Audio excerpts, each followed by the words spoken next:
మన దేశంలో రోజుకు 1200లకు మీదనే టక్కర్లు అవుతుంటే రోజుకు 485 మంది దాకా కాలం చేస్తున్నారు. దునియా అంతటా ఉన్న బండ్లల్లా నూటికి ఒక్క బండి ఉన్న మన తానే యాక్సిడెంట్లు బగ్గైతున్నాయి. ఇక బుత్తంతలా పానాలు కాపాడుకొని కాలు రెక్కలు ఇరిగి దావకండ్ల బెడ్ ఎక్కటోళ్ళు బొచ్చడు మంది. అగో అసొంటోళ్ళతో పాటు దివ్యాంగులకు మంచిగా అక్కెరికొచ్చే ముచ్చట ఇది. అన్న తయారు చేస్తున్నది ఏందంటే ప్లాస్టిక్ కాలు. మొదలు పైపుని తీసుకొని గీ ఓవెన్లా 250 డిగ్రీల గర్మిల వేడి చేసి అటెన్క తీసుకొచ్చి ఇట్లా సున్నపు కాలుకు తొడుగుతుండు. అటెన్క బెల్టులు స్పాంజీలు పెడుతున్నాడు.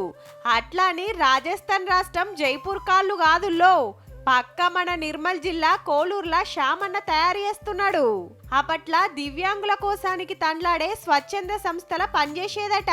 మనోని టాలెంట్ చూసి ఆళ్లే తమిళనాడు, శ్రీలంక, దక్షిణాఫ్రికాకు పంపిస్తే ట్రైనింగ్ తీసుకొని వచ్చిండు.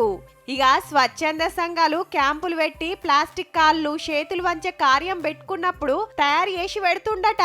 ఇంటికొచ్చిన వాళ్ళకు సుతా 4000లనే తయారు చేసిస్తాడు. పైసలు తీసుకోడు, మేము బీడీలు చేస్తాము. అక్కడ వచ్చిన పైసలతోటే మేము ఇది చేస్తాము. అటు సంఘాల పని చేసుకుంటేనే ఇంటికాడ ఓ మిషన్ రెడీ చేసుకొని అన్నకు తోచినంతలా దివ్యాంగులకు ఆసరైతున్నాడు. ఊకే పనుండది, ఆర్డర్లు వచ్చినప్పుడే చేయాల్సి వస్తది. ఇప్పటి వరకు 1000 మంది నడిచేటట్టు చేసిండట. 121 మందికి కృత్రిమ కాళ్ళు ఇక్కడ తయారు చేసి జరిగింది.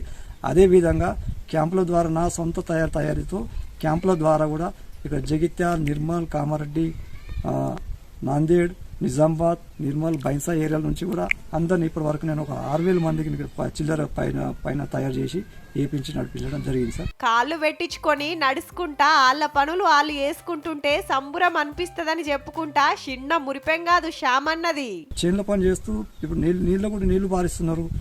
గుంటు గాని నాగలు గాని కొట్టుకోవడం నడిపేసుకుని పనులు చేసుకుంటారు. జైపూర్ కాళ్ళు తక్కువ రేట్లనే వస్తాయి గాని పట్నంలా పవేడి దవకండల్లా కాళ్ళు పెట్టించుకోవాలంటే కిడ్నీలు అమ్ముకోవాల్సిన పరిస్థితి. అసొంటిది అగ్వలనే నడిపిస్తున్నాడంటే గిరేటే.